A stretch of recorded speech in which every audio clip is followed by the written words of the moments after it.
Hello, everyone. Good evening. Thank you for joining us for Afrofuturism as Expression, Literature, Dance, and Black Abstraction. My name is Nnuro. I am the Stanley Museum's Associate Writer and Collections and Exhibitions Associate. Before we begin tonight, I want to take a minute to thank our partners for this event. Namely, I want to begin by thanking Public Space One. For those of you who are not familiar with Iowa City and are not familiar with Public Space One, it is Iowa City's premier community-driven art space.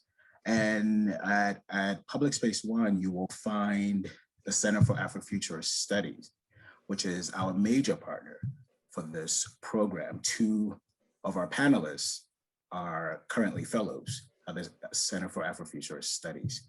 I could tell you about the Center for Afrofuturist Studies, of course, in my own words, but my words will do it no justice. So I thought it fit to read their very powerful mission statement, which I think captures their goals perfectly.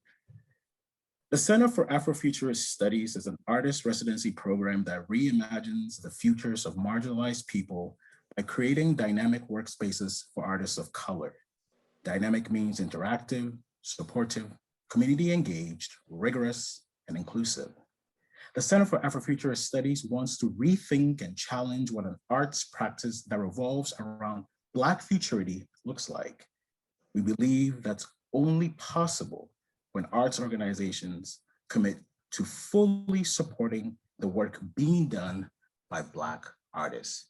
And to that, I say, here, here. Finally, I also want to thank Prairie Lights, one of Iowa City's great gems. The Prairie Lights bookstore is a famous bookstore. It has been a wonderful partner for us since time immemorial. And we are so glad to have them at our side, constantly with us. When we call on them, they're always there with their support. Thank you, thank you, thank you so much, Prairie Lights. So, what is Afrofuturism? And I know some of you attending probably have your own ways of characterizing Afrofuturism, from Sun Ra to more recently Black Panther. But for the purposes of our conversation today, I want us to lean into the definition that we provide. Just as a reminder, I am going to read the definition again. This is how we define Afrofuturism for the purposes, again, of this event. Afrofuturism is an invitation into the portals of Black possibilities within familiar and unfamiliar realms.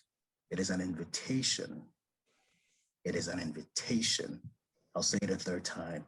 It is an invitation. And by attending tonight, you have honored our invitation. And for that, I say, again, thank you. Tonight, we're going to speak to three incredible artists. I continue to be amazed. Every time I engage with their work, I'm just like, Jesus Christ, these guys, incredible. First, we're going to talk to the writer extraordinaire, Nkweti. We're going to talk to choreographer, dancer extraordinaire, André Zachary. And again, choreographer, dancer extraordinaire, Deborah Goff. First, to start us off, Nkweti will join us. Nana, hello. Hello. Hello.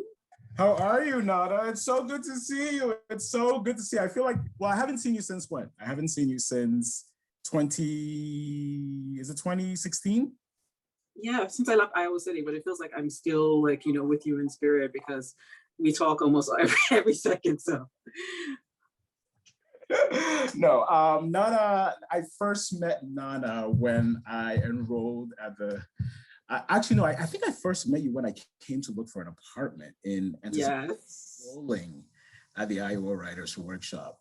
And I specifically chose the building because Nana lived in the building. I met her and Look at me feeling a selling point when I met her and thought, well, this is going to do for me. I found my African sister. This is just going to be great. This is exactly where I'm going to live.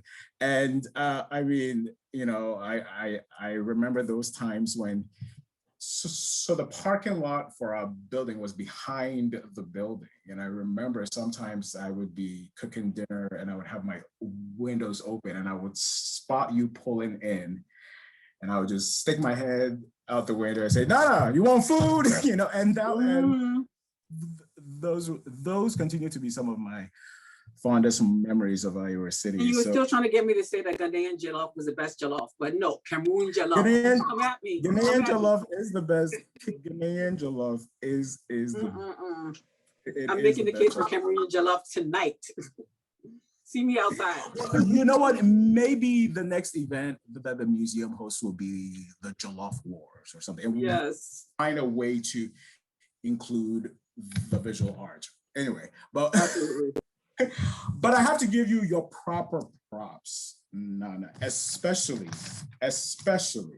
because of this wonderful, wonderful, wonderful collection of short stories, Walking on Cowrie Shells, that was published just this Tuesday.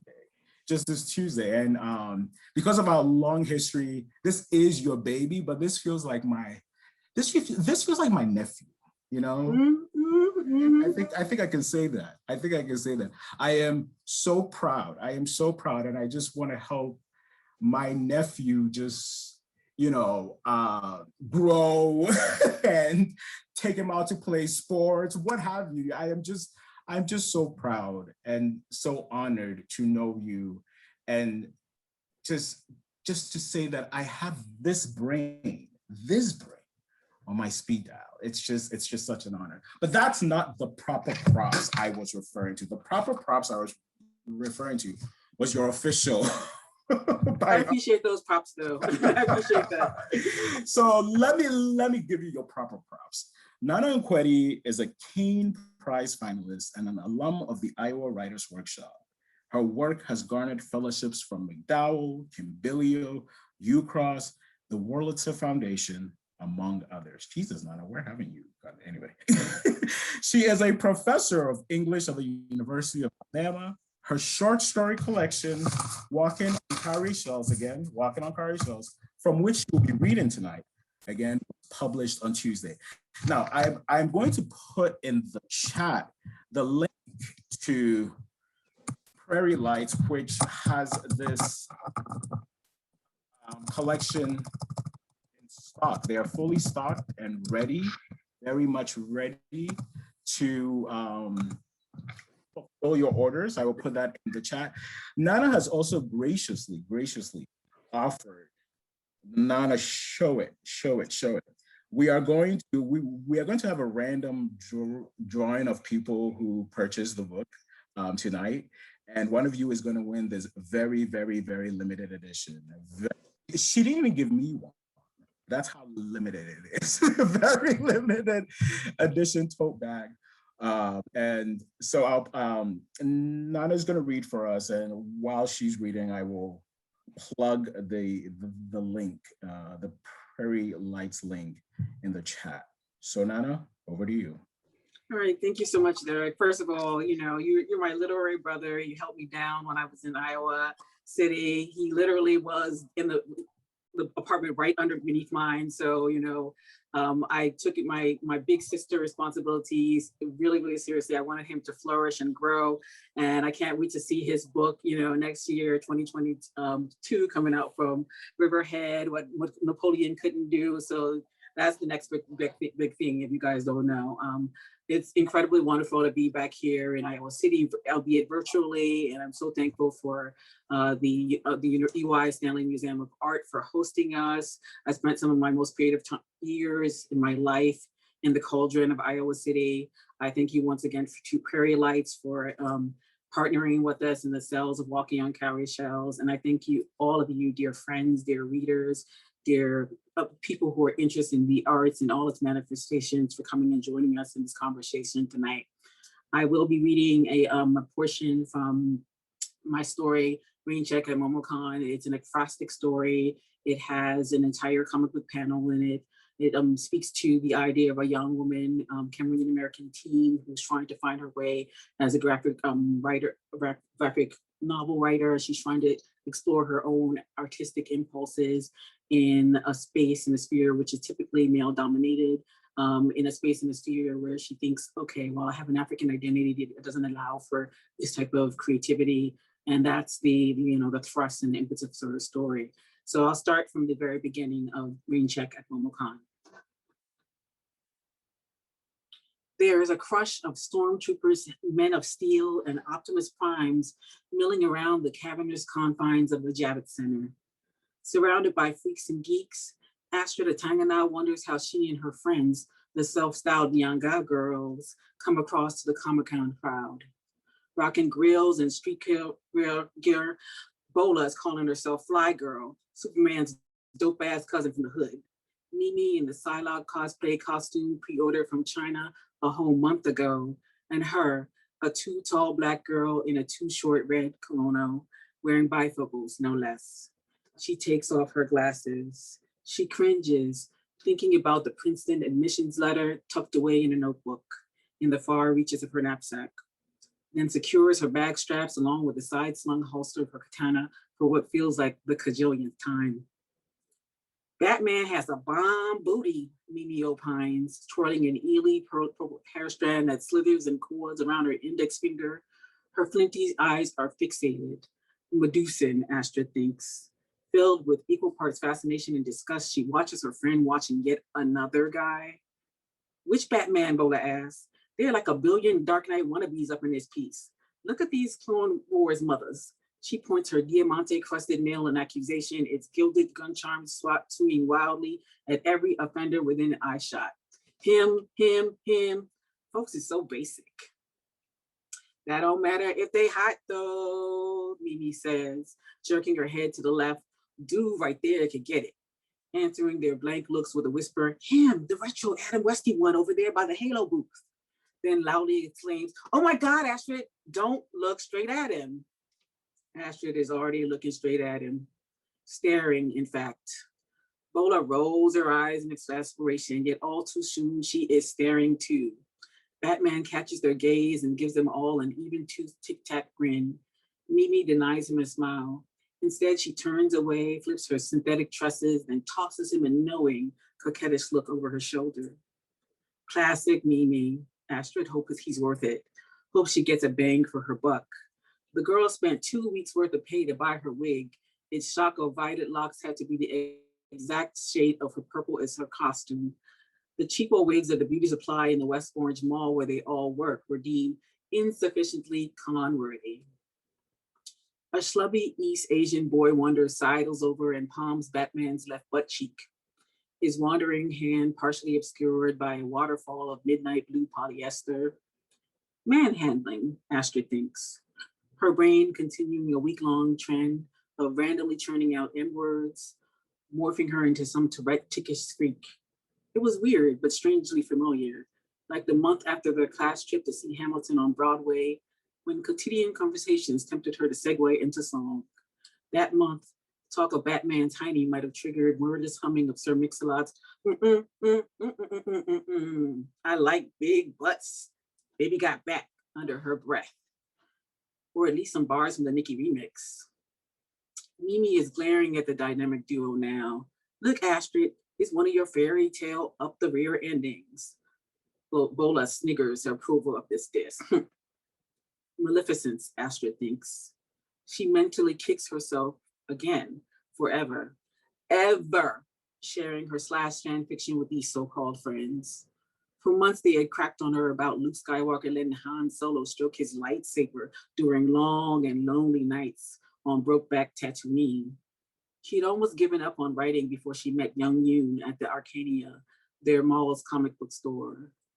Young Yoon was the only one who hadn't laughed at her writing. Instead, he had pulled out a sketch pad and shown her his storyboards, shared panel upon panel of darkly rendered swordplay. The only text was his name in Hangul. They're pretty much just mimes right now. I need someone to give them a voice. Can you help with that, Astrid? And Astrid, knowing what it was like to be kept mute, had said yes. He was upstairs right now, manning their spot in Artist Alley, the one they had spent months scraping together funds for in hopes that they could really make a go of all of this. Silently, Astrid packs up her ever-growing collection of Jetstream Uniball pens, her glasses, and finally her notebook. Its pages full of secret letters, story scribblings, and haiku descriptions of passersby. Rotund Robin comes. Cape Crusader smiles, grateful. Their night play begins. Thank you. Thank you. Thank you so much, Nana. Thank you so much. You know what? This story especially, but the collection as a whole embodies this idea for me of just Black people just being. You know, I think for a lot of us Black fiction writers, the impulse is to write realism. And this is not to say that you don't. You know, the impulse is often to write realism and perhaps write about, you know, the struggle, if you will. You know, but and we should, but oftentimes our focus is to and guilty as charged. Oftentimes our focus is to render it, right, through very specific realist lens. And what I love about this book, it is genre bending. You explore our identities through horror. You explore our identities through mystery. And this is one of the most, probably the most magical book about our identities that I have ever read. And it's magical because it feels so new, right? It feels so out of this world, you know? And Astrid, the main character of this piece, rain check at MomoCon. I see that someone in the chat said, big up to the experience of being at Comic-Con. That's André. Big up to the experience at Comic-Con. Yes, Black people can go there too, damn it, you know. But and cosplay. You know, and cosplay. And cosplay. We can be whatever the heck we wish to be. Astrid embodies that greatly. And what I found so fascinating about her is that she just does not want to write any comics. Her lens, her comic book lens is particularly Japanese, right? It's particularly Asian. And I found that so fascinating. You know, it got me thinking.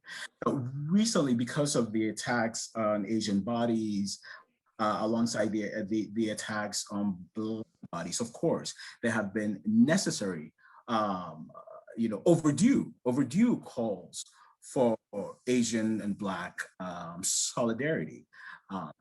Unfortunately, we're not there. There's been a lot of tension between us. But what I saw in Astrid's vision, her Black future, her Black possibility, right? It is through a particular Asian lens.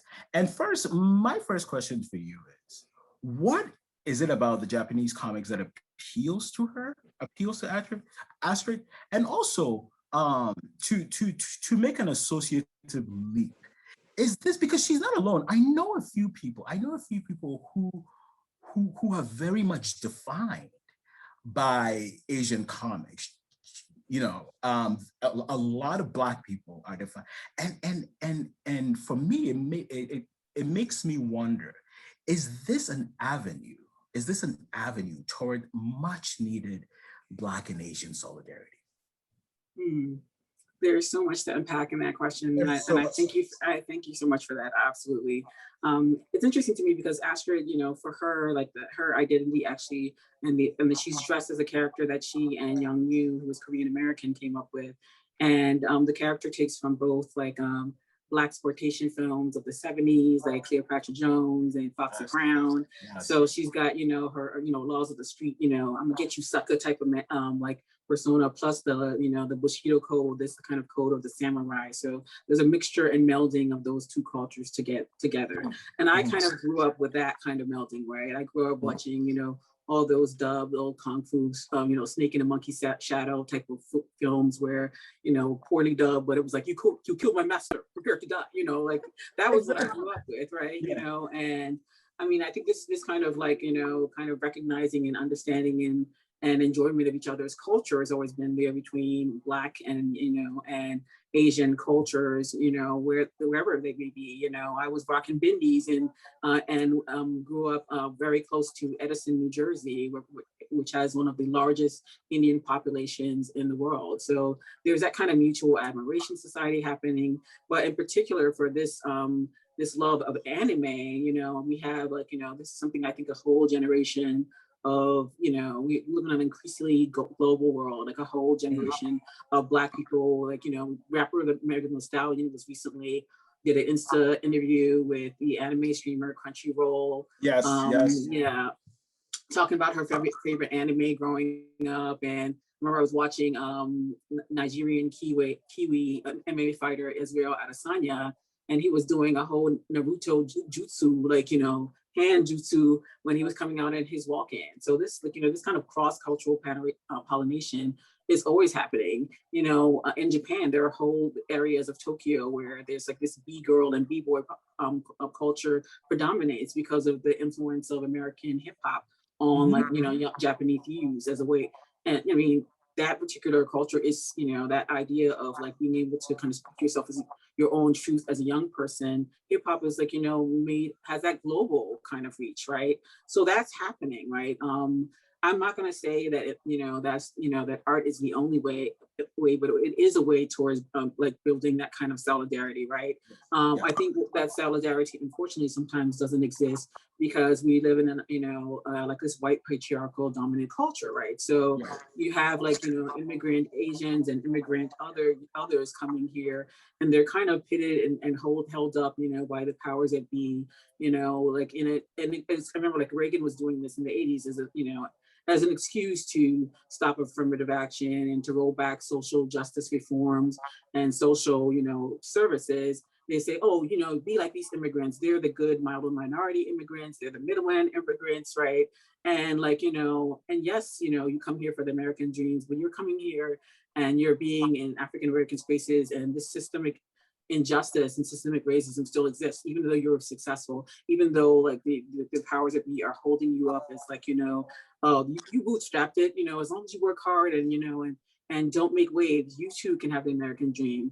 And I think that comes from this culture that pits like, Black people and Asian people and every other against each other, having us come from this kind of like idea of lack. So we're all like fighting.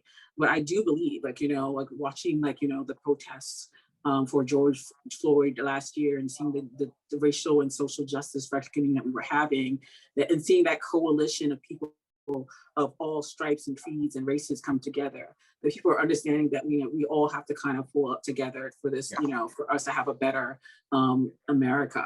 So the same people who are out there in the streets, fighting for racial justice and social justice after George Floyd, they're the same people who are coming out, like, and speaking when anti-Asian American violence is occurring. So I think that kind of like, connectivity is happening. And I think that, the art form and this kind of love, like, like I talk about like, love of anime, but then I also have a lot of K-poppies in this, in that same story as well, that, that the, love of there's a whole bunch of people, young Black people who love K-dramas and love like, BTS and love Blackpink and like love the music and like, like that kind of idea and understanding of each other's humanity. I think that's where we start, building those type of bridges and connectivity. We always have to kind of go back to that, and art can do that. And in this case, comic books and the places where anime is like a very broad genre. It allows for an imagination, and that's what. How can we now? We have to have a Black future, to have an Asian future, to have an Asian and Black solidarity future, to have any kind of future. We have to allow for that imagination, right? So if we can ensconce ourselves in these spaces and these words, like these graphic novels, in these visual texts, right?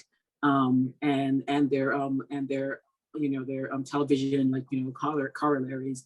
That's how we can imagine a future where because we imagine ourselves writ large in a bigger way. We can't solve without imagination. We can't solve like today's problem with yesterday's answers. So I think that's what this is doing for Astrid and her friends. and allowing themselves to kind of be, bigger than they are in their skins at present. So beautiful, beautiful. And I love her avatar. Her avatar was Elastigirl. Elastigirl. She considers herself Elastigirl. Is her like her the name, her comic book name, if you will. Because she thinks of herself as someone who bends and contorts to the will of others in a single fold. So when I read that, I was like, dang, even in like the comic book world, because this sounds like every Black person to be, we're all having to bend and contort ourselves in white spaces. I mean, we're constantly doing that in order to survive. So I read that, and I was like, dang, even in the comic book world, we still got to be bending and and contorting so much that her name is Elastigirl. But I actually think it's a wonderful superpower. I actually think it's a wonderful big I think of it as our chameleon-like ways that, yes, have been forced upon us, but actually are a wonderful superpower to have. And I'm wondering,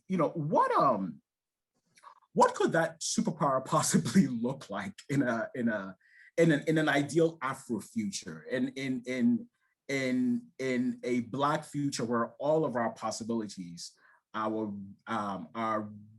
realized? Do you think we're not going to need that superpower anymore? What might it look like? What might we look like? This ability we have to contort and be chameleon-like to survive. Yeah, I mean, it's so interesting. Your questions are beautiful, Derek. They're like these multi-closal, multi-volume questions. So I have to unpack a couple of strands and strands in there. It's my brain. It's just kind of. I know. Your brain works like mine as well. So yeah, I mean, I think for Astrid, so she's dressed up as, her avatar is Olga Brown, which is the character, the Bushido / Black exploitation character that she came up with her collaborator, Young Yoon. But she considers herself Elastigirl. And for her, that kind of like adaptability is like kryptonite. She feels like she's too elastic, that she's anyway, the wind blows, that in her zeal to be this perfect African immigrant daughter, she felt into herself having to be obedient and making choices, and not necessarily in line with her artistic bents. Parents wanted her to go to Princeton and pursue this Ivy League education, and she wants to try this artistic route, right? And neither of these is intrinsically a wrong thing to do, but as long as it's her choice, right? In this particular instance, she feels like, the vagaries of life around her pushing her to make choices, and she's kind of having to bend, right? So she definitely considered this adaptability her as a problem. Like, I think part of her arc is growing into understanding that she can, this is like what you say, it can be a superpower. It can be something that kind of brings, I guess, depth and meaning to your life, right? I think that, Black people, yes, we have to be adaptable, but I think that's something that, all of us in the world, we all, go around costumes and doing these costume changes and identity changes to a certain extent, right? If you are, if you're a banker, maybe your Brooks Brothers suit is your armor, right? If you are a doctor or a nurse, maybe a scrubs is your kind of your superhero cape, right? And I know, like, for me, like, I've always been this consummate code switcher, right? I spoke French in Yaoundé, Cameroon, where I was, I went to high school, and there was a team, and I was in the capital city of Cameroon. But then I was, and I came back and went to college in Flatbush, Brooklyn, and I'm listening to Jamaican dancehall reggae, and talking to my Rastas who giving me my jerk chicken. So I'm speaking another kind of language with them, right? And I'm speaking pidgin English with my granny, So I feel like, for me, it's always felt like a superpower, right? But I think that sometimes when you're trying to find your way, and you think it's not. But I think we live in an increasingly hashtag world, right? None of us is siloed, right? I think it's important that we be adaptable.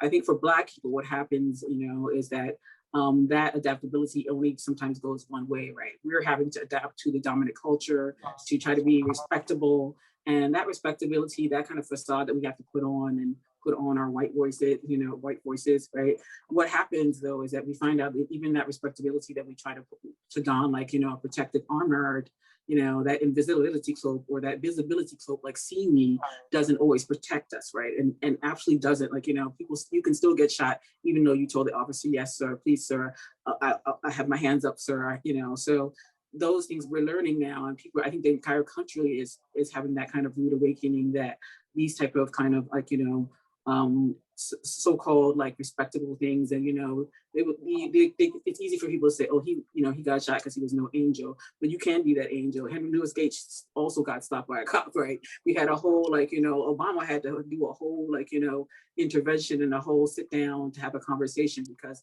this is an issue. It doesn't matter how respectable you are.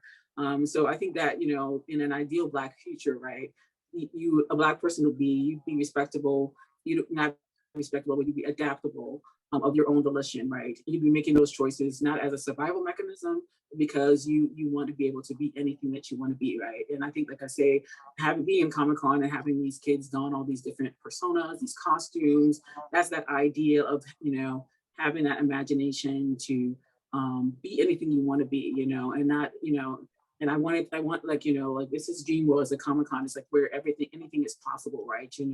I write in the story like that you have mild-mannered accountants who get to be Superman for a day, right? And I think that, and we get to be Superman in the world, or we get to be, Jimmy Olsen, whatever we get, we have to be small, we can be big. I want a Black future where we can be imperfect, or we can be writ large, we can be big, and our humanity will be respected regardless. So that's what that looks like for me. I just want to quickly, before we move on, we have André up next. Before we move, I wanted to quickly just share this. Nana mentioned earlier that the book has some ekphrastic elements to it, and this is, I'm sure you can see this. I wanted to share this, and Nana, if you could talk about this just a little bit. What are we seeing here? Well, throughout the story, Astrid Atanga, the story's main protagonist, I knew that I wanted to have a comic book element in the story because, one, it's a comic, like they're set at Comic-Con, why not? I teach graphic novels. I love graphic novels myself. I wrote this scene, and throughout the piece, she has those M words that come to her. And another thing her very, imaginative brain does is have these huge MIDI-esque type of daydream reveries, fantasies full of technicolor like antics happening. And this is her having her showdown with Mbola, who's kind of her nemesis a little bit, because you got a little bit from the scene that I read where her frenemies, they tease her about her writing aspirations, they tease her, and because she's been a person who's always quiet, she's not necessarily able to kind of voice her her disappointment in their treatment of her. So in this fantasy moment, she's like chopping off the head of like the person who is most immediately teasing her and making fun of her, and that's her friend Bola in this moment. So we're having like a whole little karate chop moment, like katana chop moment here. And she's in the subway. The whole scene that happens in the end of the story. So buy the book and you'll see more. Yeah, yes, buy the book and you will see a lot more of these ekphrastic elements. I love the Tupac in the background. I love how you render the images often exist in this nexus between reality and fantasy. And I just love that about this book so much. I love that about this book so much, because it really, you are challenging our expectations, and you're pushing us to a future where Blackness is really rendered a lot more differently than I've ever seen it. And we're allowed to be violent. We're allowed to be, and we have so much benefit of a doubt that we're allowed to just be whatever we want to be. And for that, Nana, I just want to say thank you. You'll be joining us again later to talk about some some pieces that we have in our collection and for our Q&A session. So until then, Nana, thank you, and we'll see you soon. Thank you, Derek.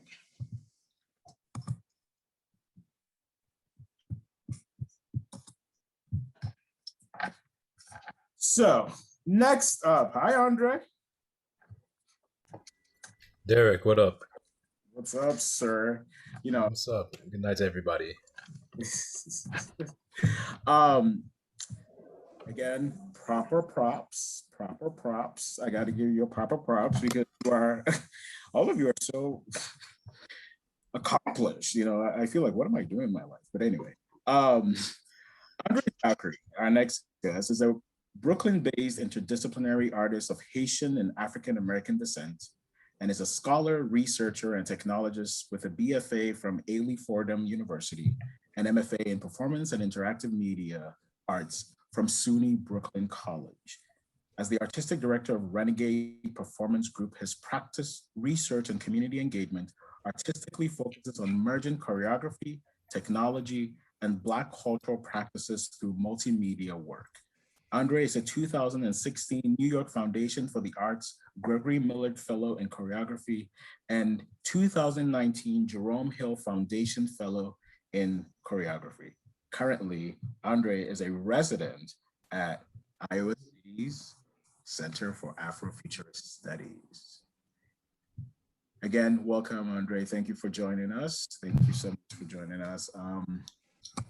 I'm just gonna give you the floor. Over to you, André. Over to you. I know you have a video you want to share with us, say, of a performance. So please. Thank you, Derek. So thank you everyone for joining us this evening, myself and Nana and Deborah Goff to come. I'm going to share an excerpt of a recent work that was just recently performed. So one moment. Let me make sure okay.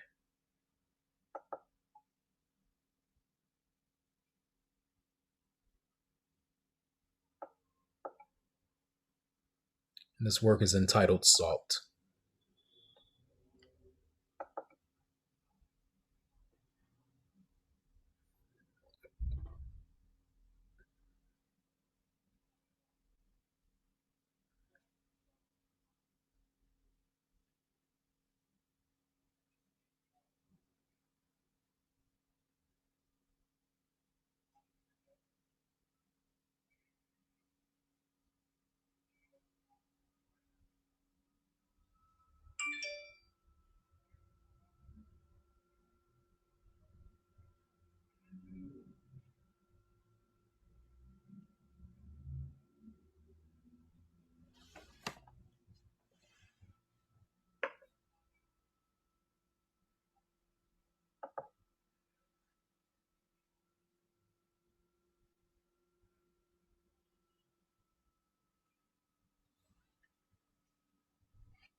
I'm going to attempt to share again. Apparently the sound is not coming through.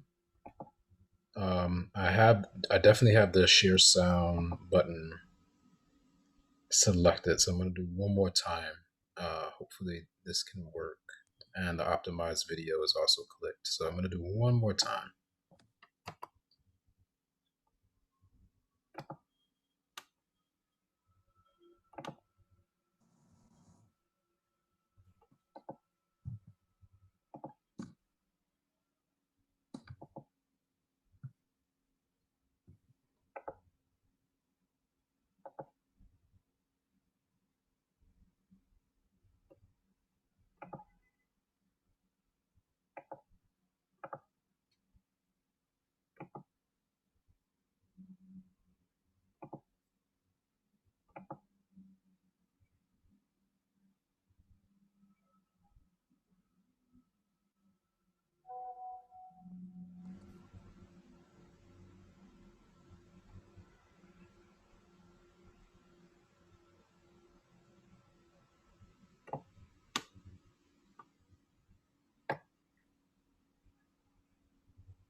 André?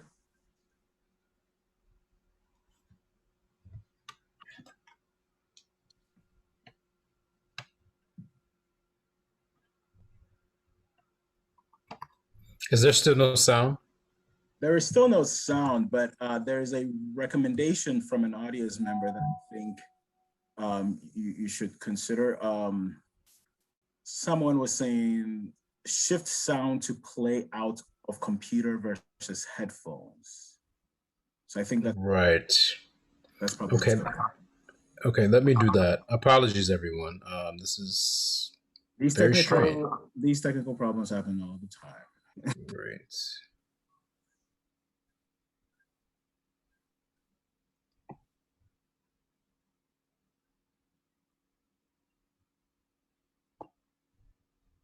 Okay.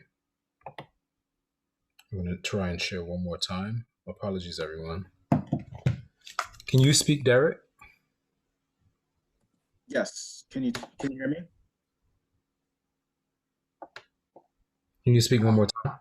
Yes. Can you hear me? Yes, now I can hear you. Perfect. Okay. One more time. Let me try and share. This is very, very strange.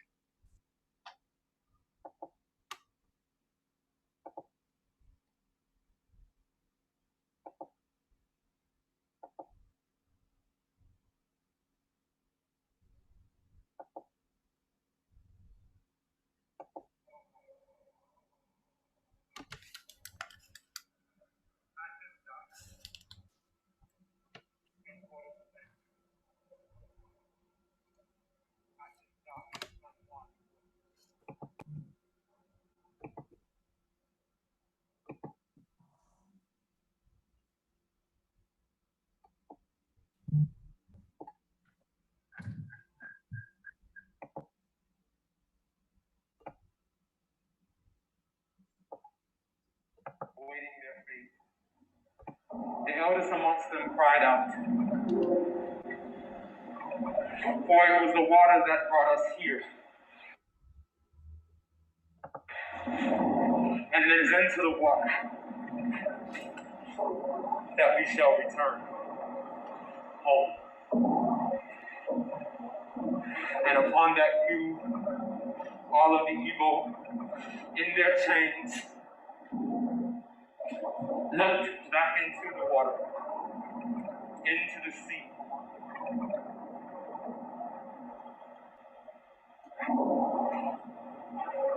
And every African on the deck that day, present to see the event, whether enslaved or free, mulatto or quadroon, they witnessed the flying of those evil spirits back to Africa. And they became known as the Flying Africans. And the point from which they departed became known as Igbo land.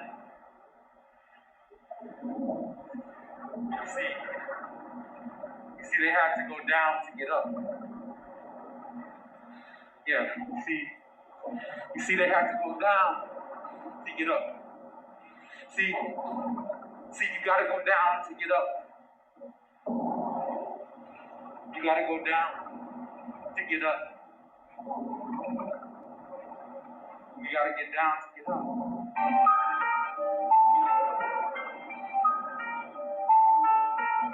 Started. Johnny on the track. Started from the bottom, now we here. Started from the bottom, now my whole team fucking here. Started from the bottom, now we here. Started from the bottom, now the whole team here. Nigga, started from the bottom, now we here. Started from the bottom, now my whole team here. Nigga, started from the bottom, now we here.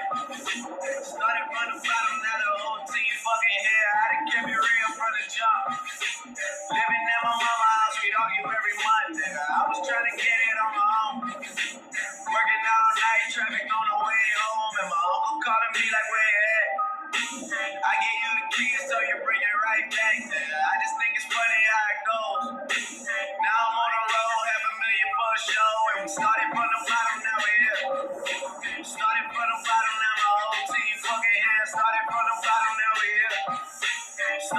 the bottom, now the whole team here. Nigga, started from the bottom, now we here.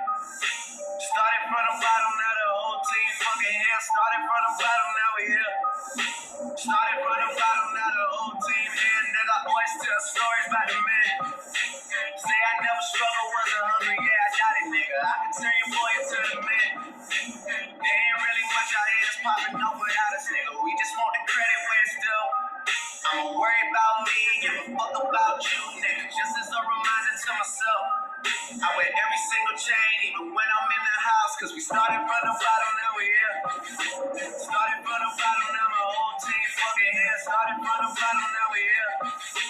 Started from the bottom, now the whole team here. Nigga, no, niggas, nigga, we don't feel that. Fuck a fake friend, where your real friends at? We don't like to do too much explaining. Stories stay the same, I never changed it. No new niggas, nigga, we don't feel that. Fuck a fake friend, where your real friends at?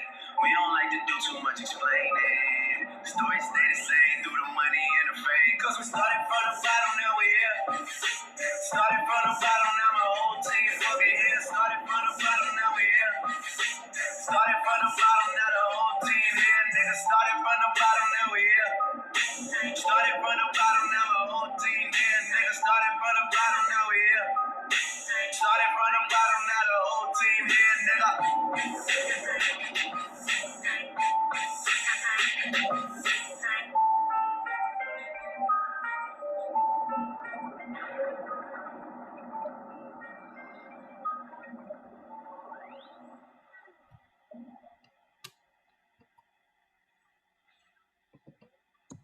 Ah.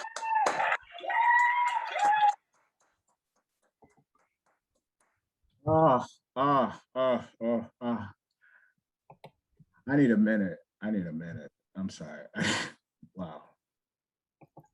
No, thank you. That was incredibly moving. And it's such an honor. Thank you, Derek. It's such an honor. It's such an honor, Andre. Thank you for sharing that with us. Thank you for your brilliance. Thank you for your talent. Thank you for sharing it with the world. A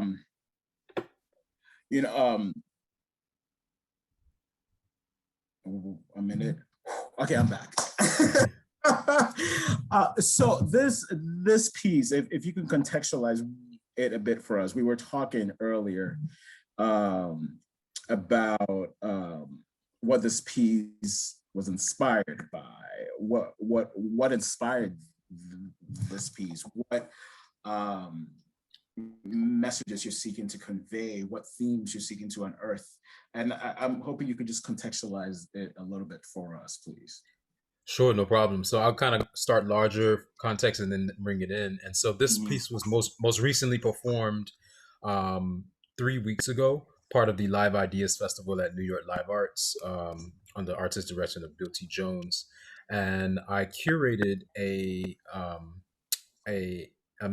installation performance entitled Drexia Redux, an Afrofuturist Cabaret. And it was based off of the theme of Drexia. And Drexia is alluding to the Detroit techno band that created this mythology of a sub-Atlantic world of Africanist humanoids that were born from African mothers that were cast overboard along the transatlantic slave passage. And so in thinking about when I was invited to curate this segment by Ronaldo Anderson from Black Speculative Arts Movement and Janet Wong, Associate Artistic Director of New York Live Arts, I immediately brought this theme to them, and they were and Ronaldo especially was like, "Yes, go."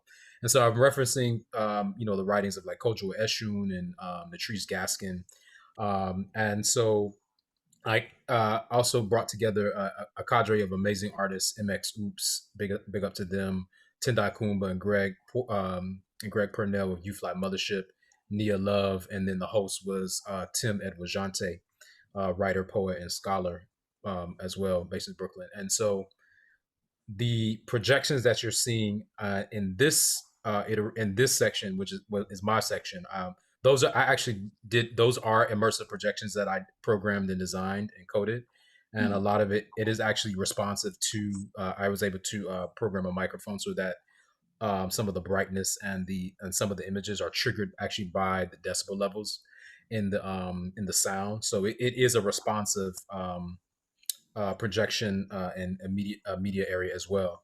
And then more immediately, the piece is entitled "Salt" and is inspired by and taken some tech at the beginning of the piece is text from Trinidadian writer Earl Lovelace, who goes through a passage of how about flying Africans and a kind of a folk story about Africans who could fly and those who flew themselves back home to Africa from diaspora.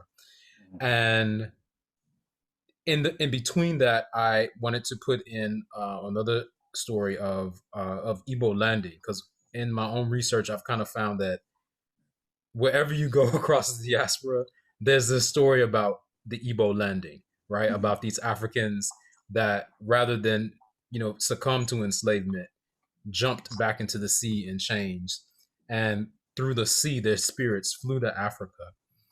And then we kind of finished it off with with the Drake, right? Like started from the bottom, now we here, and it's kind of like in this, and what Nana was speaking about earlier, what and what you were also speaking about earlier is what Afrofuturism allows us to do is really reimagine and recontextualize our space, what we hear, what we see, what we do. And this is like, yeah, now let us hear this Drake in some new ways, right? Like started from the bottom, now we hear, and to really again reintroduce this theme and this idea of what it means to be a flying African.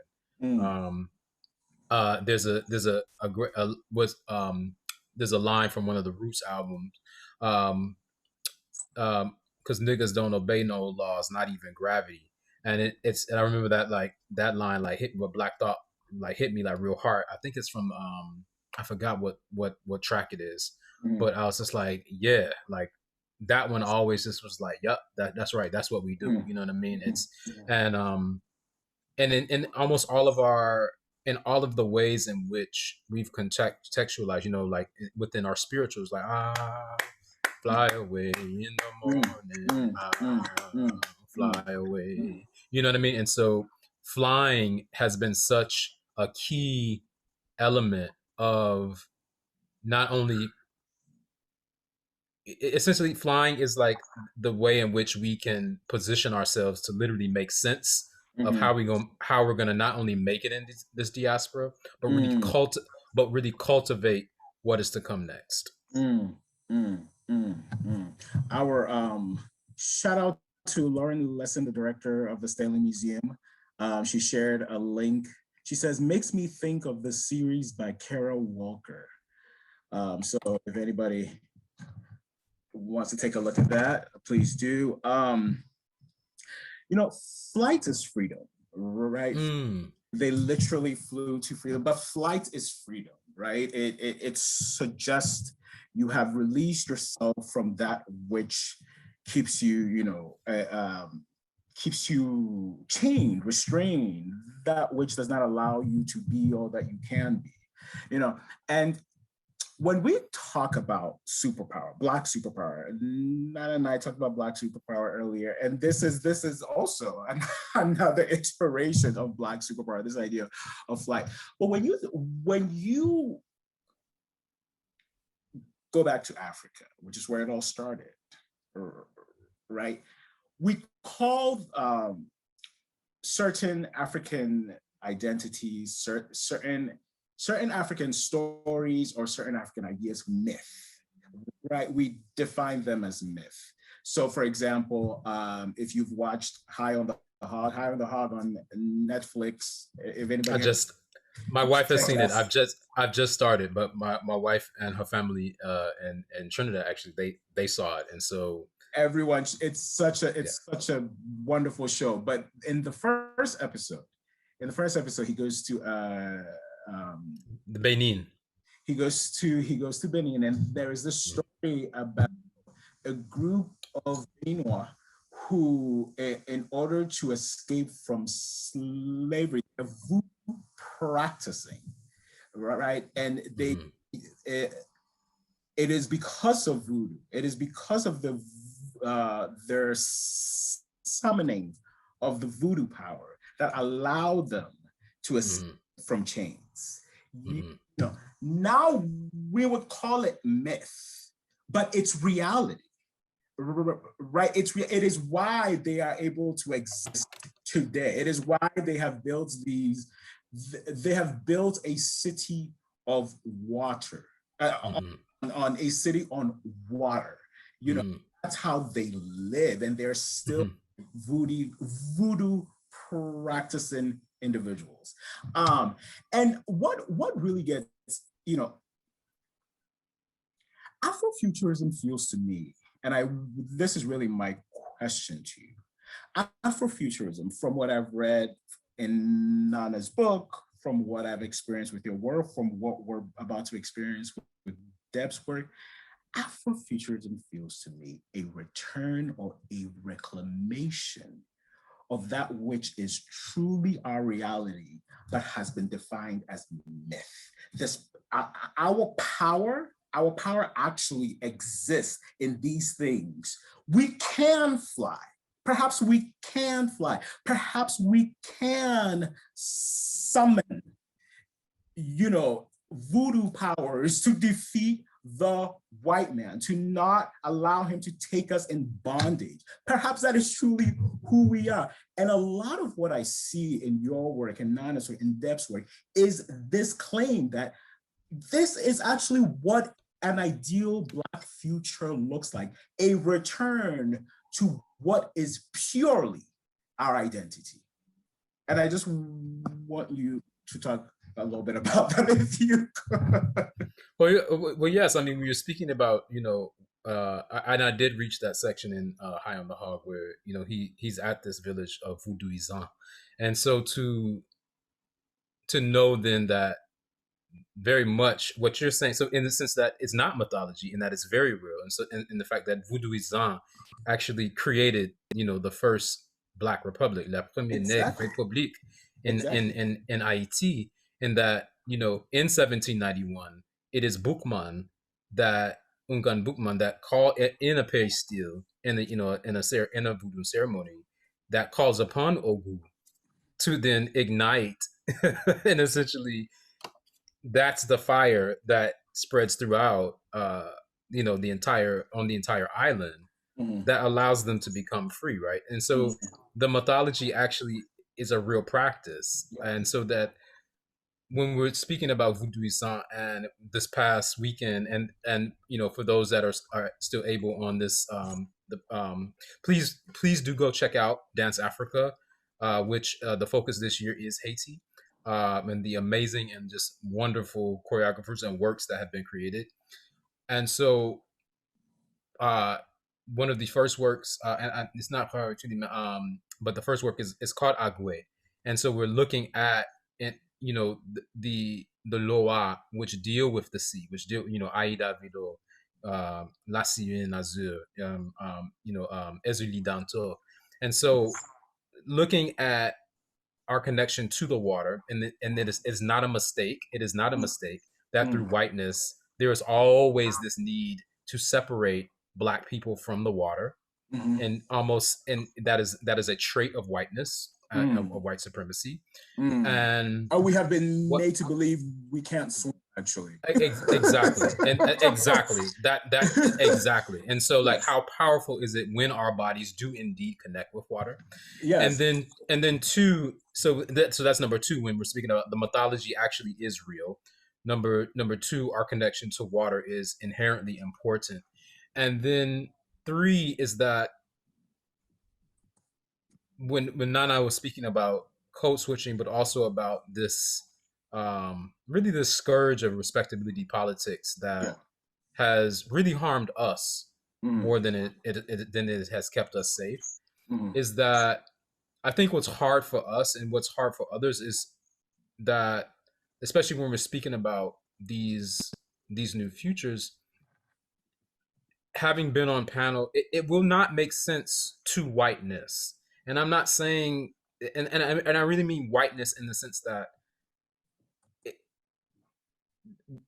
whiteness as an entity that is built to suffocate, extract, and create scarcity, in the sense that the principles of Voodoo, the principles of Lukumi, Santeria, the principles of Hoodoo, of Black spiritual practice, which are inherent, that have to be inherent in Afrofuturism, that is nonsensical in a realm of whiteness. It's absolutely that is nonsensical. Like Yes. that actually has no, that leaves no bearing for a sense of oppression to like really work. And so within that, and that's also not saying that there's no such thing. Of course there's progress, of course there's ingenuity. I mean, we're looking at an entire city and village built on water. On You know, water. when the man is saying like, oh no, the mother has a boat, the father has a boat, and the children have a boat. So yeah, by the time you potty train, you're learning how to navigate a water system. That's pretty ingenious to me. And so you know, again, that really doesn't compute in a system of whiteness. That's not, and that again is not saying particularly geared to persons, in the sense that whiteness is an entity that deconstructs one's humanity and our entire humanity, which we then put on through respectability politics, which Afrofuturism is an antidote, right? And what are those, you know, what are the medicines that we use to do that? Yes, you know, through our folklore and our, yes, even mythology and realities of flight. Yes, through our practices of voodoo and other African spiritual practices. It's very real. And yes, through and then finally also through our imagination. I think I'll just kind of leave it at this so we can definitely move forward to Deborah. But one of the things that I'm just my imagination is so important to me, and to see when Black imaginations are really like encouraged to be cultivated and just and watered and nurtured, is one of the most powerful feelings that you can really, you know, come across. I mean, the first time, you know, I had the blessing that, you know, when my wife you know, was just like, yeah, we're going to Carnival, and I went to Trinidad. For me, it was this feeling of wonder. Of course, it was amazing, but it was just like, wow, what is it when we can really, if on a 24/7 basis, our imaginations and our creative juice was just constantly just be like, nope, go, go, go, go. That's what Afrofuturism is in ensuring that the world needs to do. So that's all. Thank you so much, Andre. Thank you so much. And yes, as you said, we are going to welcome Deborah Goff now. Hi, Deb. Hi there. How are you? How are you? You've been patiently waiting on us as we. I've been being moved by all of this, taking it all in. But and I know you're about to. I mean, we've been moved, but you about to send us to church is what I know is about to happen. You about to send us to church. So before you send us to church, let me give you your props as well. Deborah Goff is a dance maker, performer, educator, and performance curator who cultivates environments and experiences through choreographic, design, and social processes.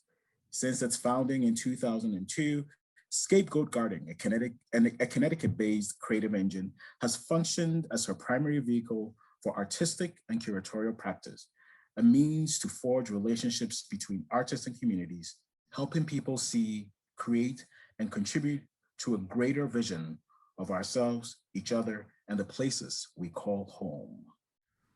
Deborah's performance works have been presented in performance festivals and venues throughout the Northeast United States, including New England's Center for the Arts at Wesleyan University, Wordsworth Athenaeum, among others. Her work has also been presented in Finland, Italy, and Cape Verde. She is an associate professor of dance and performance curation at Hampshire College in Amherst, Massachusetts. And Deborah is also currently a resident at the Center for Afrofuturist Studies. Accomplished people, all of you are, Jesus, so impressive, so impressive. So Deborah, thank you again, and over to you, please. Thank you so much for including me in this conversation. It's just been, I've been like scribbling notes that I know I will not be able to make sense of after this moment. And I'm grateful to all the folks who are joining us on a Thursday evening. I'm here in Holyoke, Massachusetts at the moment, traditional lands of the Nipmuc and Pecumtuck peoples. And the work that I wanted to share, I know looking at the names in the attendees list, some of you have witnessed in various forms, but it has been a work that has taken another step as part of this residency experience with the Center for Afrofuturist Studies and in conversation with André. And so I thought I would share this work called Privy that was most recently performed in February through Zoom, actually. So it's going to be an edited version of a Zoom performance over Zoom, which feels pretty meta.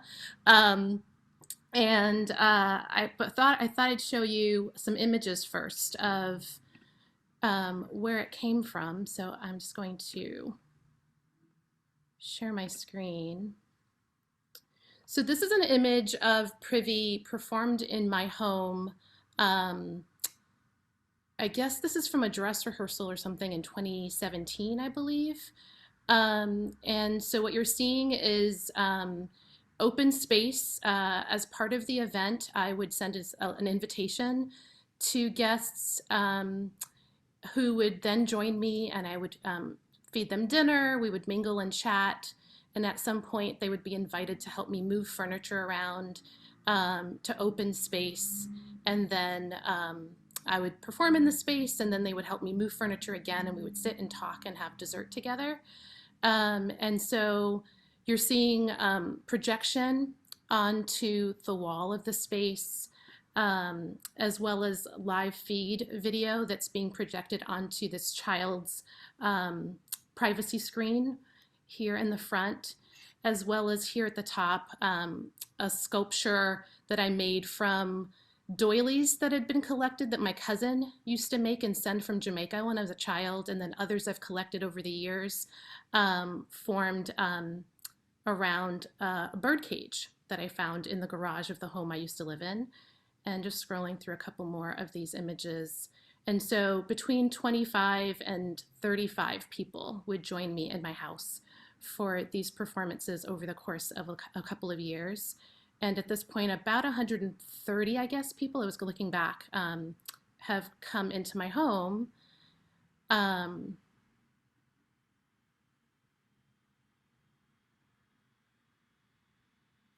So that's the doily cage, as I call it.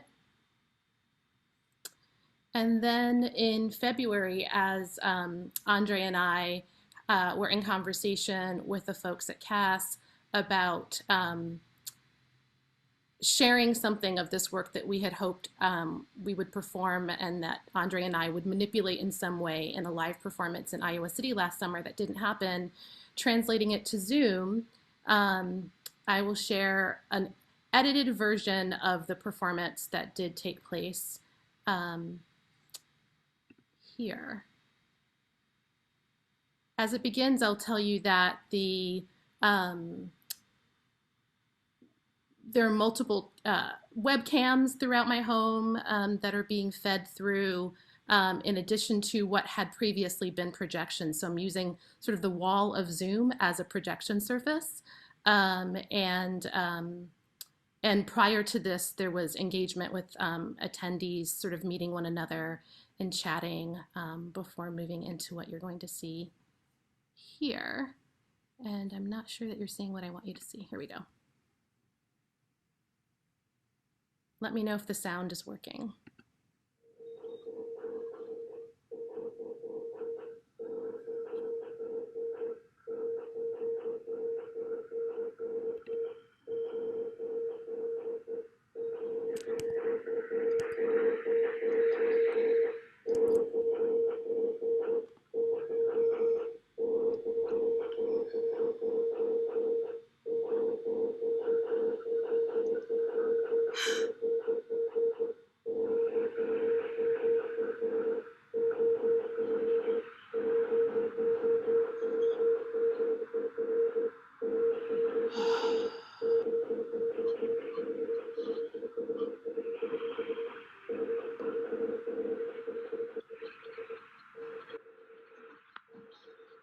Before we begin, I can tell you there'll be too many words, but there are questions that must be posed in the presence of witnesses on both sides. Could be, who knows?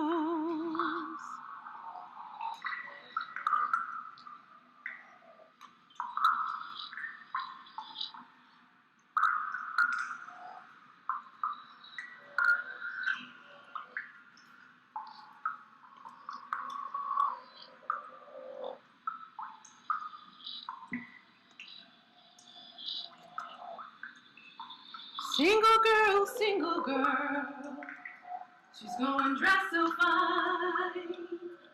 Oh, she's going dressed so fine.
Before we begin, I can tell you there will be too many words, but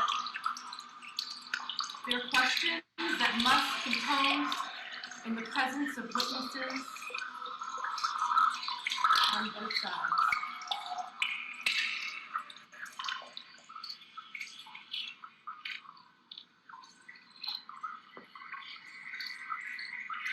When I say what else, you say what else. What else? What else? What else? What else? What else? What else? What else? What else? What else? What would happen if, for a moment, you decided not to take care of other people and make them feel safe in the presence of your power? With whom do we share our stories, and why? Who will bear witness? Can I get a witness? Is my body your business?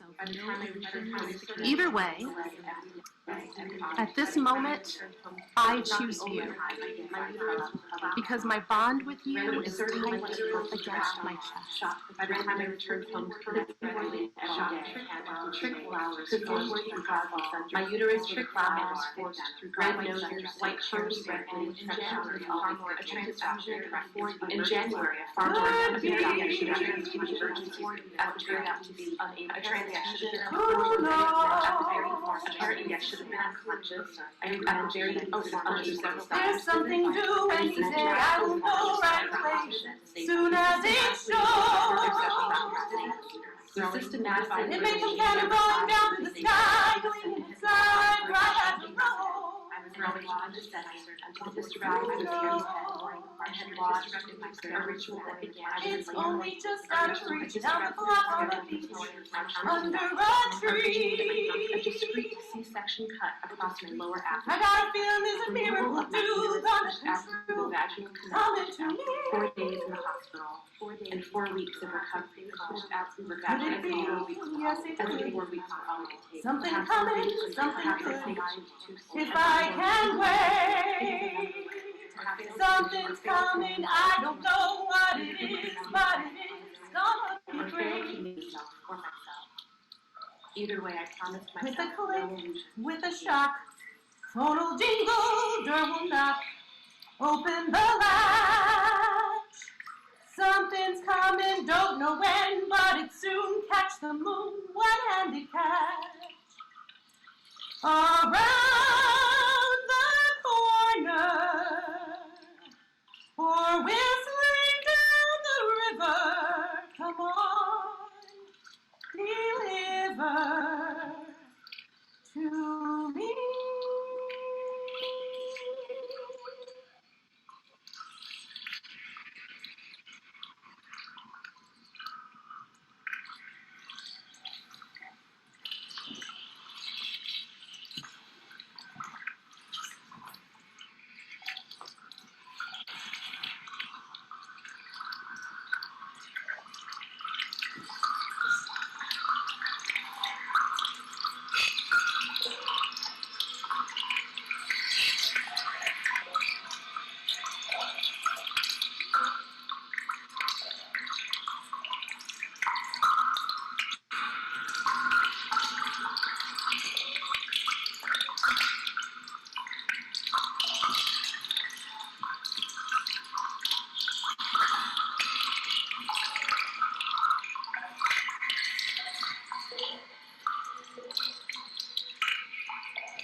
So, yeah, so that somehow manages to sum up Privy in its full version. The sort of the body of the piece was about 40 minutes long, and but I also consider the moment guests join me to be part of the performance, and so all of the ways that we engage each other, and this idea of I don't know, thinking about the conversations that were being had earlier, and just thinking about what does my future, what is my version of future, what does my imagining of future look like? And there's something quiet, at least the capacity for quiet, the capacity to draw close to someone and whisper secrets in safety, and for that intimacy to not only be possible between sexual partners, right? To be able to have that level of quiet intimacy across a number of relationalities is, I think, a lot of what I was hoping for in this piece, alongside the capacity to collapse time as well, to move into past and be in future, and to be right now, are all, I think, things that are my imaginings of future time.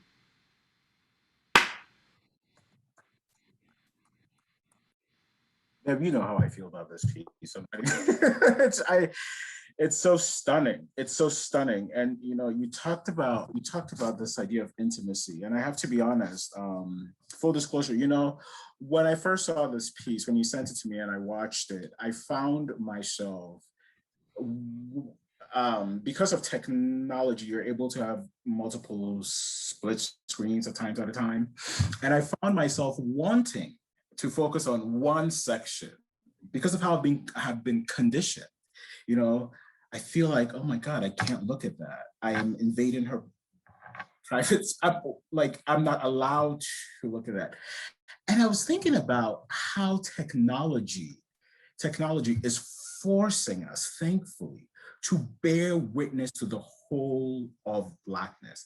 We would not be in this point, at this point of racial reckoning, had there not been for technology, that angel holding up her cell phone and recording Chauvin's knee on George Floyd. Technology is just forcing us to, and more specifically to Privy, you do this magical thing of bringing the whole, because what I found quite moving was that section with the image from the sonogram. recently there have been a lot of articles about the struggles the Black women experience, go through when they're given birth, something that should be a joyful, joyous period in their lives. And it is only because of this racial reckoning that we haven't had to bear witness. If not for this racial reckoning, we would not have had to bear witness to that. And to me, technology is, I see technology as pushing us to really experience the whole of Black identity, Black, again, speaking more specifically to privy Black female identity. And I just wanted you to talk about your interventions, your technological interventions in creating this, what some of your motivations were at specific points of technological interventions. If you could just talk a little bit about that, please. Yeah, well, I'll say that I don't know. It's just so interesting because I want André to be on the screen, even though André, hop on. Because André, hop there's on. another iteration of this that happened simultaneous with this performance where there was a group of folks in the Zoom space with me sharing this in a way that it was clear that they had been invited to be privy to really sit at the side of this experience. But at the very same time, André was taking a feed of this video and projecting it out into what we were calling a public space, right? So if I was holding the personal and social space with the guests that joined me in Zoom, André was altering that image and projecting that out into a public space on YouTube, where we were sort of talking about, like public passersby encountering it. So there are other ways that technology played out, but as it manifested in what you just saw in the Zoom space, and as it which has similarities to the way that it functioned in the live experience here in my home. Well, they were both live, but in the in-person experience, like I'm fascinated by André's capacity to think about technology in these sort of interactive, and there's something so much, like there's all these other layers to technology in the way that André is thinking about it. Whereas for me, my interest in technology only goes so far as to support multiplicity and to foster the intimacy that can happen as soon as you have more than a few people in a space with you. Only the ones closest to you can really see all of those idiosyncrasies. And so I'm thinking back to a moment when I was studying for my MFA, and I was taking some class in technology in the body. And I did this project. I remember the only thing I cared about is I want to get so close that I can see every little detail. And so I ended up making a series of slides. So there was a solo performer in a white garment with projection of photographs of them doing the same movement, but in these really, really tight close-ups. So projected onto them were these close-ups of them doing the thing that we were seeing them do. Because of the nature of having groups of people join you in performance, there's got to be some distance, right, for all of those folks to get some access. And so for me, technology is often about, allowing for multiplicity, allowing for multiple views at once, but also about getting in really close. But I'm also really interested in more and more as I get older in the fact that, and the idea that I don't have to disclose everything, which is a lot of what Privy is an experiment in as well. It's about revealing, but it's also about choosing what to conceal, right? There are these moments that I let folks in really close, and then there are moments when I'm telling you all my secrets, but I multiply the voices so you actually can't hear much of what I'm saying, but you got it all, right? So it's like I've offered it to you subliminally, but I don't have to give you all my details, right? I don't need to be that level of transparent. I can hold opacity for myself. So for me, a technology is about allowing me to play in all of those spaces, but to still invite you in and to still get close. on my own terms. Yeah, I feel like we've come full circle because earlier, and Nana, this is my way of having you hop back on. Earlier, Nana touched on, this idea of a Black future where, you choose, you are completely, the choice is entirely yours and it's not forced upon you by whatever force there is that usually forces certain choices upon us. And it sounds to me like you are very much the embodiment of that. This idea of choosing what you want to share, it's all in your control. And thanks to technology, you can do that. You can escape into this realm, if you will, where you choose exactly what you want people to know and exactly what you care for them to know. Thank you so much. André, do you want to add? I know that I know it's 8:27. I know that you guys worked on Privy together and there was a technological intervention that you did. André, if you could just talk about that just a little bit too. André, do you want me to share a little bit of it while you talk about it? Oh, yes, please. That'd be great. Thank you. I'll do I'll it. wait. So what Deborah is getting ready to display is what I was able to siphon from the Zoom performance through Isadora. And so taking essentially the reality that she created, I was essentially able to create a live virtual reality that was almost like a buffer for those that were invited into the space to really be witness to Deborah. And so when Deborah's speaking about in the ways I kind of envision and really utilize and work with technology, it is in a way when I would say to, I guess, locate it more personal to what the collaboration that she and I were doing. Immediately when I saw the piece, I was like, okay, this she needs protection, right? And so for me, the technology actually was able to actually be a protector for Deborah, the work, her narrative, and those who were really in that space.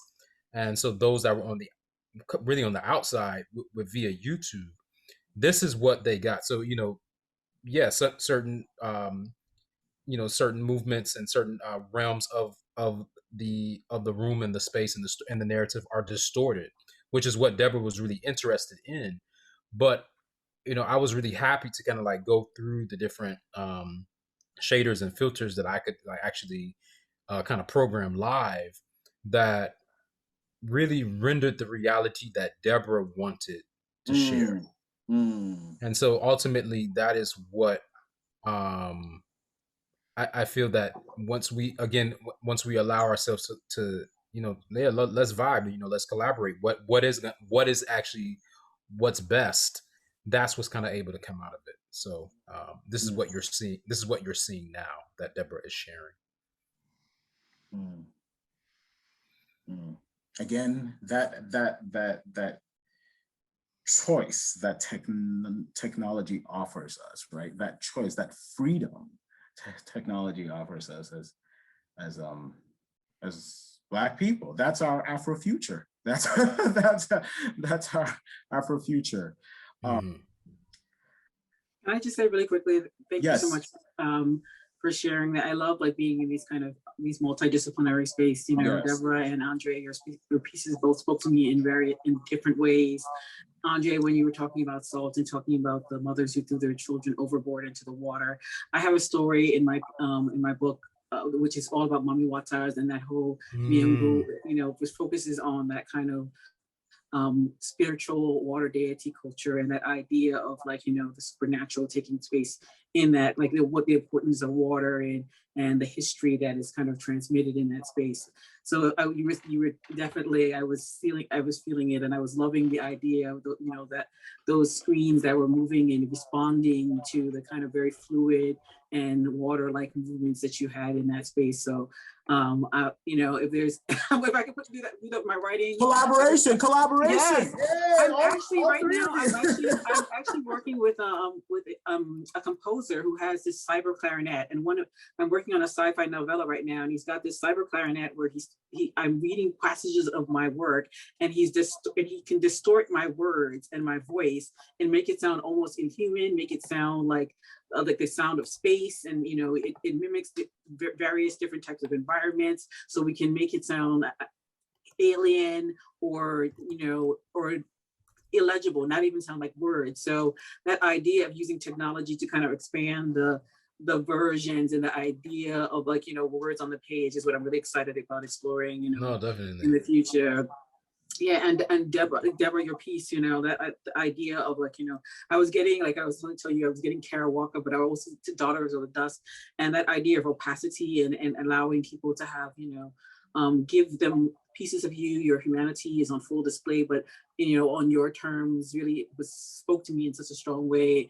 And as Derek was saying, even in my book, that's one of the things I'm trying to, particularly with Africans and hyphenated Americans that are of African heritage, focus on showing us in our full humanity, fully embodied, not these opaque, kind of stereotypical noble savage or kind of figures that we typically see ourselves displayed in Western writing, or it's important to I do let people in, but I'm letting you in for a purpose. I'm letting you, I can be opaque when I need to be, but in this moment, see my humanity, see me, and don't see what you saw, your idea or your stereotype of what you think my African identity is supposed to be in your eyes. So you guys, I was literally, like Derek said, I hadn't seen these pieces before, so you guys almost had me in tears over here. Thankfully, I knew I had to keep my game face on, but so thank you. That was truly an honor. So thank you. Thank all of you so much. Thank all of you so much. When we started thinking about this program, I've always been fascinated by Afrofuturism, specifically. For many reasons, but as it pertains to my work at the museum, I've always thought Afrofuturism, in addition to its early odds being found in figures like Sun Ra, perhaps there are Afrofuturistic elements to Black abstract art.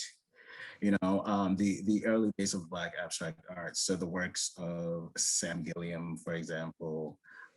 And we in our collection at the museum, we have works by Sam Gilliam, we have works by Alma Thomas, and both of them are primarily associated with color field painting though.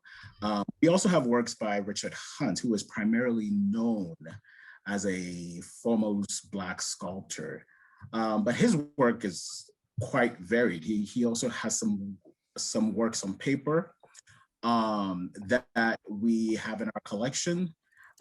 That I want to show. I want to show these works for many, many reasons. One reason is that I feel like it is very much in conversation with a lot of what we have discussed today. So I'm not going to give a lot of context, because I want us to bring our experience, what Nana has inspired in us, what André has inspired in us, what Deborah has inspired in us. I want us to bring that to bear as we explore these pieces. Now, I think this is, I don't know how you guys feel, but we haven't shown these pieces of the museum since 1998. So it's been 23 years since we showed these pieces to the public. And there are 5 works on paper, again, by Richard Hunt. And it was Richard Hunt's intention that they be seen as a progressive sequence of pictures, a progressive sequence of pictures. So as each plays on your screen, the only context I'm going to give is very brief tombstone information describing the piece. They will remain on your screen for a while so that you can have, what I'm trying to do is to simulate for all of us that intimate experience. We have experienced a lot of intimacy today, but there's also this other intimate experience that one has when one walks into a museum and engages with a piece of art, which is why all I'm going to provide is very brief tombstone information. I want to do my best to simulate that intimate experience for all of us. So these are 5 works on paper by the wonderful Richard Hunt. They are all from 1978.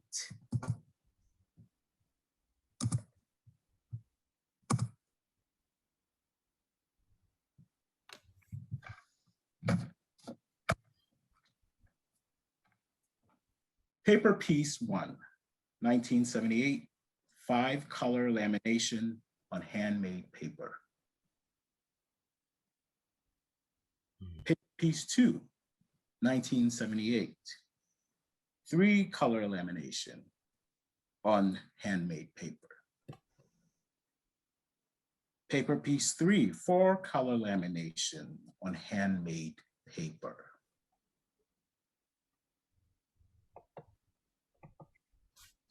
Oh, Derek, I think we only see the one piece for now, the first one.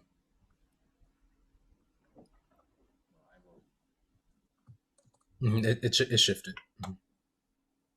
Okay. So do you see this?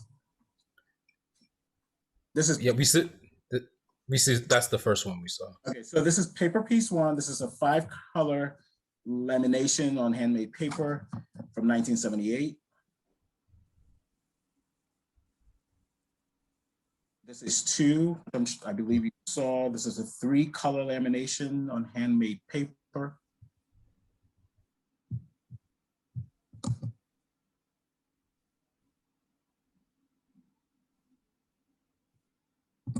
This is paper piece 3, 1978, 4-color lamination on handmade paper.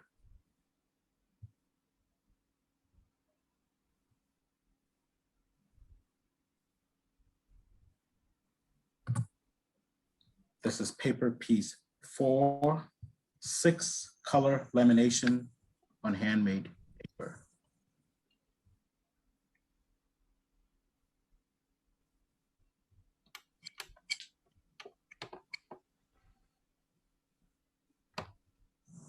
And finally, this is paper piece 5. This is a 2-color lamination on handmade paper.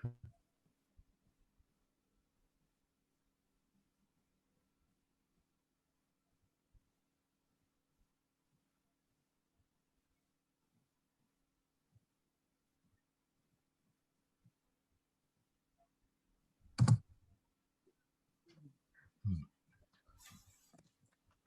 8:39, we are 9 minutes over time. Someone is asking, these will be on display in the fall, please. you would have to talk to Joyce and Corey about that, John. But yes, hopefully. I think these are, I mean, they should be experienced live, of course. They should definitely be experienced live. They're magical pieces.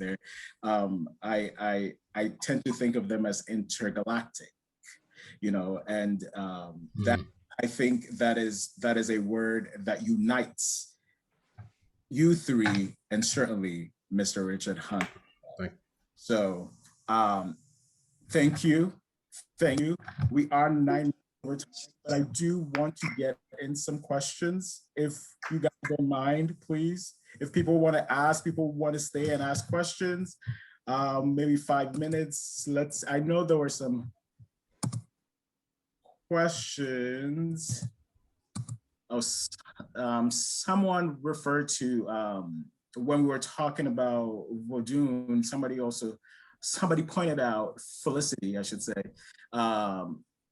pointed that was also how Haiti got free. So if there are no, it looks like everyone is just saying there should absolutely be on view. So yes, everyone is saying these should absolutely be on view. during the inaugural exhibition. Thank you, panelists, for sharing your Afrofuturist brilliance this evening. Thank you so much. The thank yous are just pouring in, stunning. I mean, here, right? Thank you, Deborah. Thank you, André. Thank you, Nana.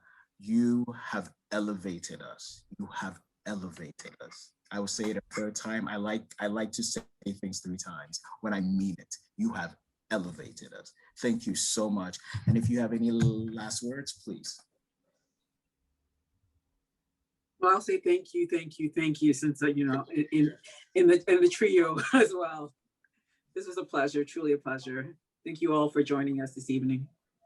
Yes, and thank you so much to Nana, Andre, and Derek for inviting. I'm so grateful to spend this time like really meditating on your work, listening to you talk about it, and to feel the sense of gathering with the folks on the other side of the Zoom. I mean, right? It really did feel intimate. Deborah, your intimacy is rubbed up on us today. No, that's true. Yeah, thank you so much, Derek, for this invitation and bringing us together. And then finally, it's great to meet you, Nana, virtually, so to speak, but hopefully in real life soon.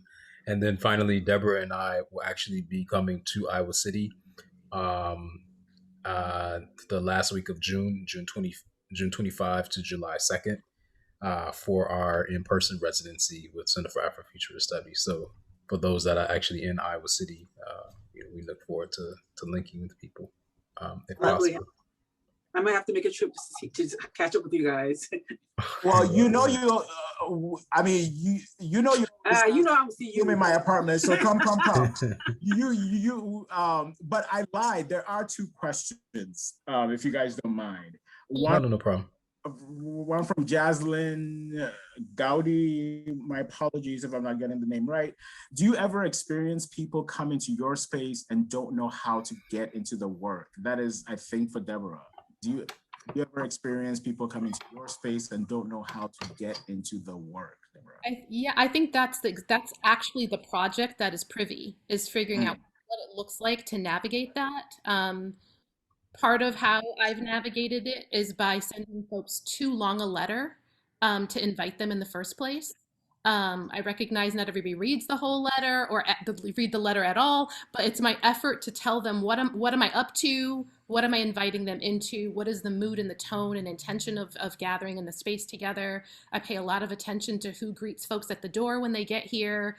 Eating together is done on purpose because eating together fosters a different way of being in space together than just showing up, paying somebody for a ticket and sitting in a seat in the dark, right? So to remove that kind of anonymity, I think changes how people encounter.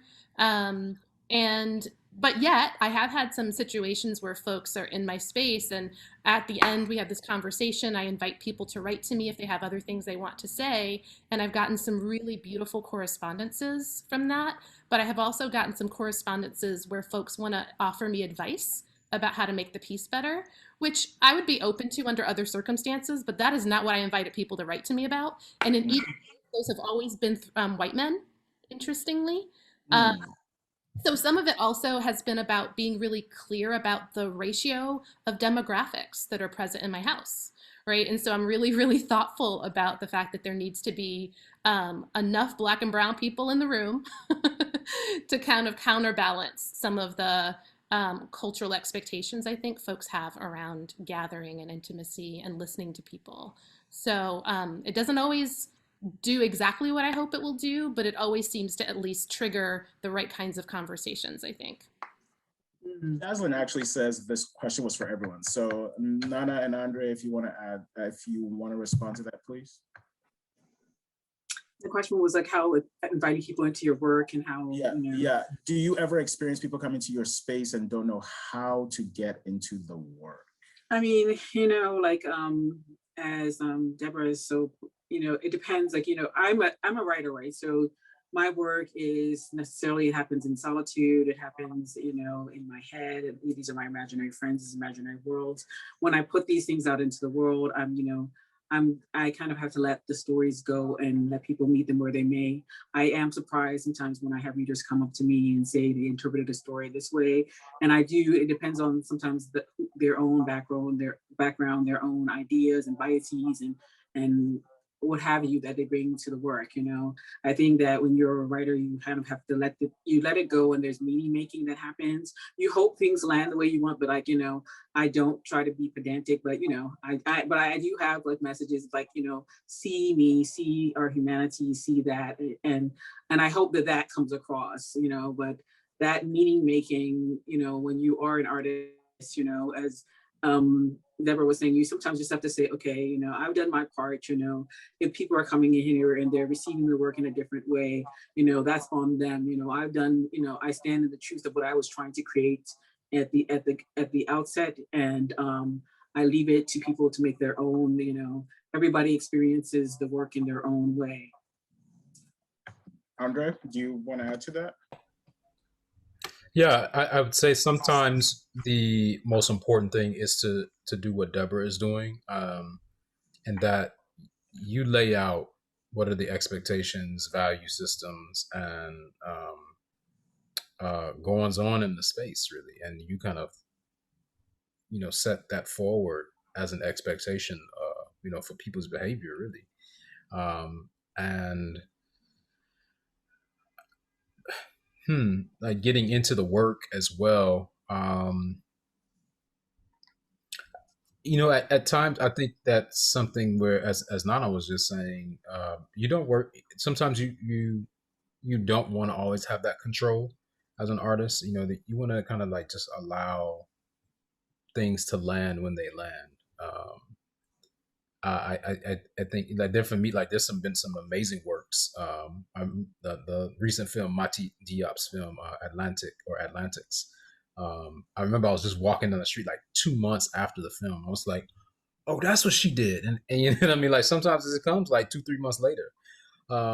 So you know, I think that's I think part of the magic of artistry, that, you know, as kind of Badu say, you know, time is a construct. But, you know, it comes when it comes and it lands when it lands. One last question from Raquel Baker. What tools are most important to each of you in imagining our futures? What tools are most important to each of you in imagining our futures?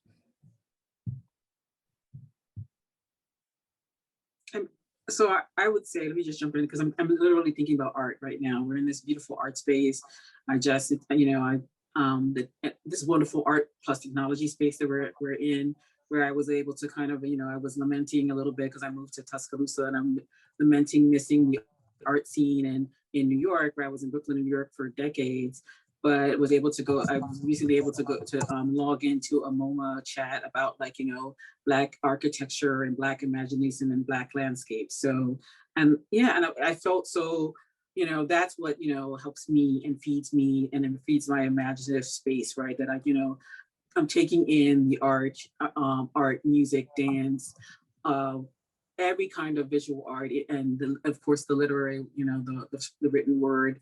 It helps feed me and imagine, helps, you know, break my brain open in different ways, and takes me to another atmosphere and stratosphere altogether. So that's what I do to feed and nurse myself, so that my mind is like fertile in that way, and, you know, it doesn't become stagnant. You know, I think we've all been in like our little pandemic bubbles for the past year.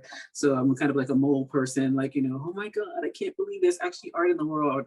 But I talked to a friend yesterday, and she's an actress in New York, and she said Broadway is reopening, and I felt so heartened, right? Because that's the way that I can see us, like, you know, art is pushing us back into that sphere of the imagination, and not just that sphere of, like, you know, surviving, but we'll start thriving again.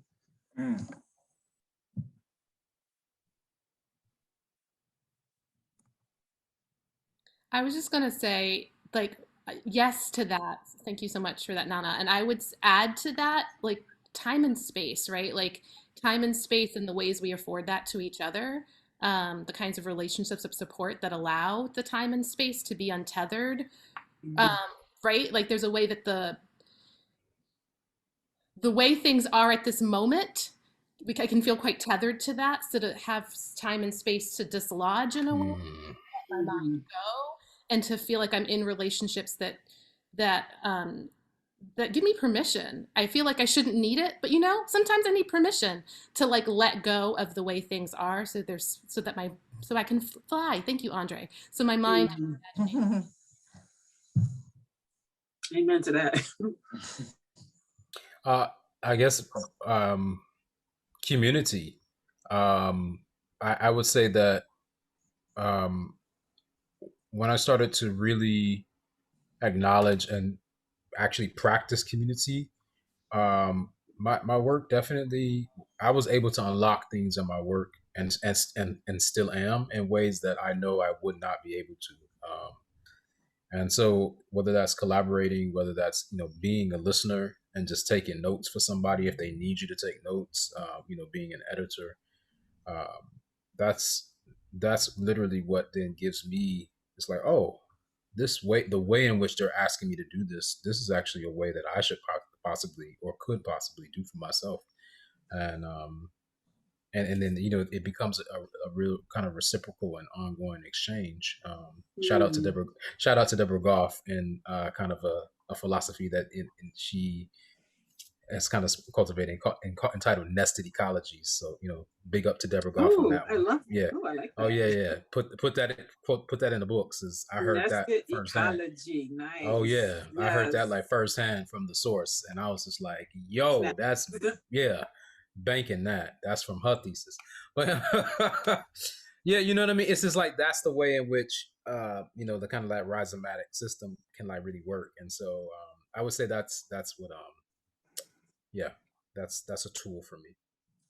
I'm seeing so much like desire for collaborative work. Derek is like, do we have a piece? Hi, Lauren, lesson director. I can claim that. I can claim that. Hi, Kimberly Dachik, curator of Learning and Engagement. Hi to you too. I see something brewing. I see something brewing. All three of our images next to each other, and I was like, ooh. Right.